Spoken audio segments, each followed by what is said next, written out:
Welcome, one and all, to The Late Show. I am your host, Stephen Colbert.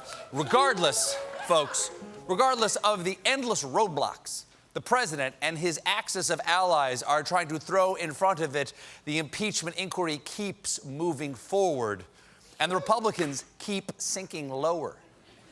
They hit rock bottom a while ago, but in the last 24 hours, they have gotten out the blasting caps and they are fracking America's moral bedrock. I'll tell you all about it in tonight's installment of Don and the Giant Impeach. The impeachment of your president is a scam. Trump has constantly complained that all the evidence about his Ukrainian phone call was hearsay. But today, the House heard testimony from a first-hand witness, Director of European Affairs at the National Security Council and military John Hodgman, Colonel Alexander Vindman. Now, during Trump's Ukrainian phone call, Vindman was listening in from the Situation Room, so it wasn't hearsay. Vindman could actually hear the bad stuff Trump say. Vindman explained, "I listened in on the call in the Situation Room with colleagues from the NSC and the Office of the Vice President. As the transcript is in the public record, we are all aware of what was said." Yes, we all are. Ukraine said they were ready for more military aid.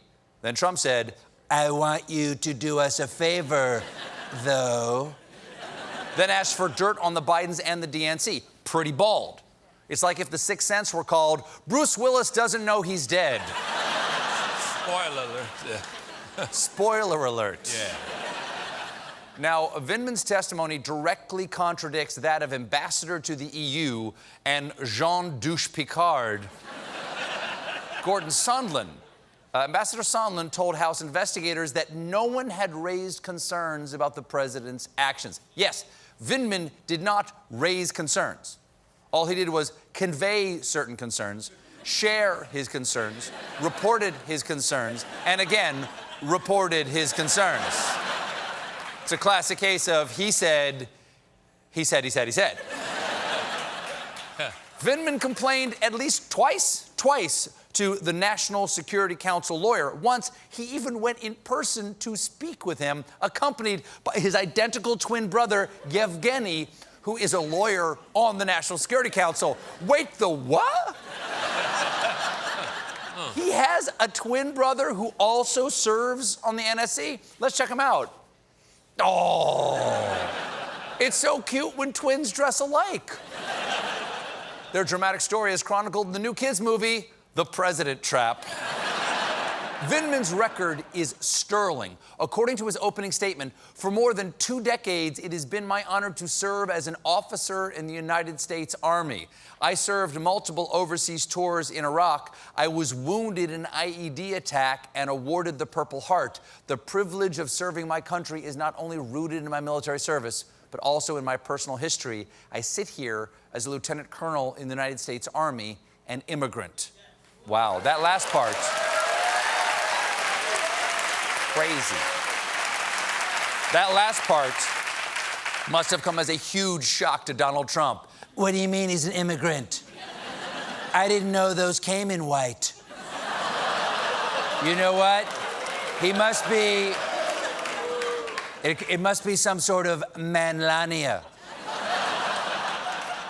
Now, I think it's fair to say that, unlike Donald Trump, Vindman's character is unimpeachable.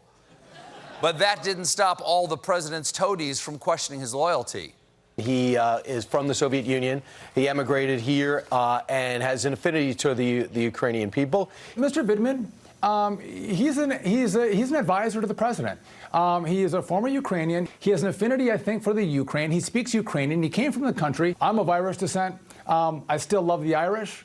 And he has an affinity probably for his homeland. Yes. My family are all from Ireland, too. I've always had a great affinity for the Irish until I found out this asshole was one.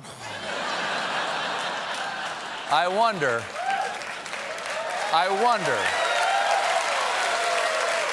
if the Scots will take me. Today's hearings were secret, but pretty soon we're going to know everything because last night, Speaker Nancy Pelosi sent a letter to House Democrats announcing that the House will vote to formalize the procedures in the ongoing impeachment inquiry of President Trump. She even sent out postcards. Save the date and our democracy. Pelosi, I don't know what to wear. I don't know what to wear, John. Oh, man, you gotta find something. Pelosi insists that no formal vote is necessary to impeach a president, but says that Trump and his supporters argue that because the House has not taken a vote, they may simply pretend the impeachment inquiry does not exist. Yes, Trump's strategy on a lot of things is just to pretend it doesn't exist. The popular vote, the Constitution, salad, Eric. Now, Pelosi promises that the resolution creates hearings that are open to the American people. That means live, televised hearings. It's going to be the highest ratings for C-SPAN since Watergate, when Congress heard testimony from the Fonz. Mr. Fonzarelli, do you swear to tell the truth, the whole truth, and nothing but the truth?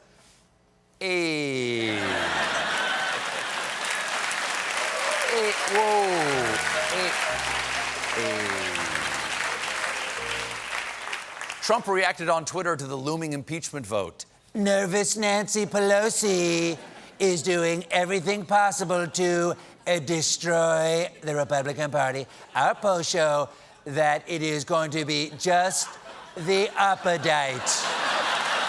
Yes, the opposite. The opposite, my friends. Well, Mr. President, you are clearly the opposite of innocent and will likely be imbeefed. The vote to formalize the impeachment inquiry will be held on Thursday, and that very night, my guest will be Nancy Pelosi. Yes. Boom! Come on! Fancy Nancy.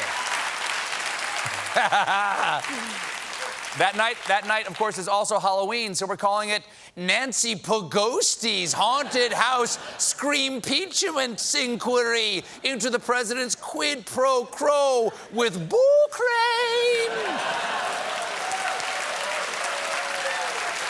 We should call it that. We should call it that.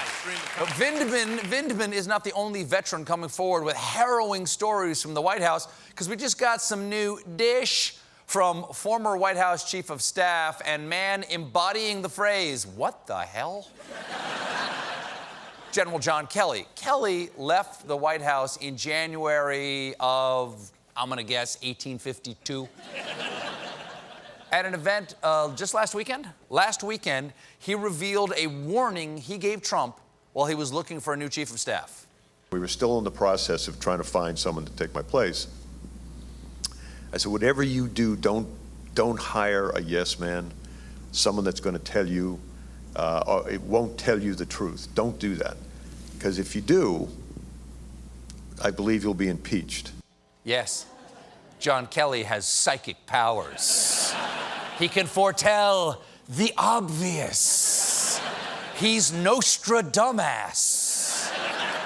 Trump responded to Kelly's criticism in a statement saying, John Kelly never said that.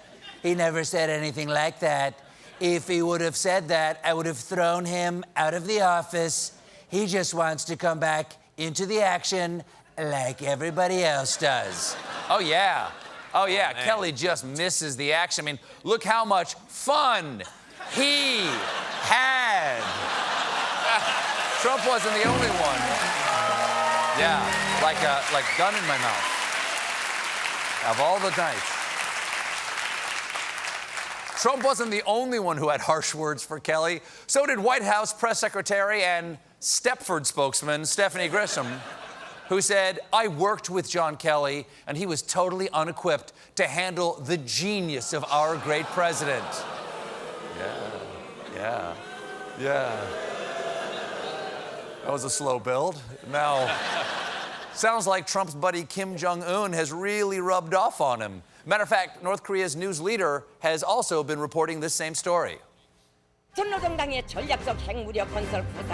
The dog, John Kelly, was unequipped to handle the genius of glorious leader Donald John Trump, he of the perfect phone call, he whose birth was heralded by a flock of starlings that gathered to spell hamburger across the heavens.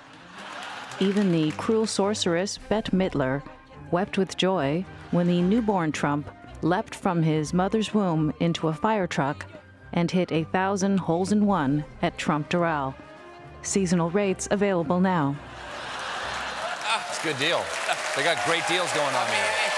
Fantastic deals going on.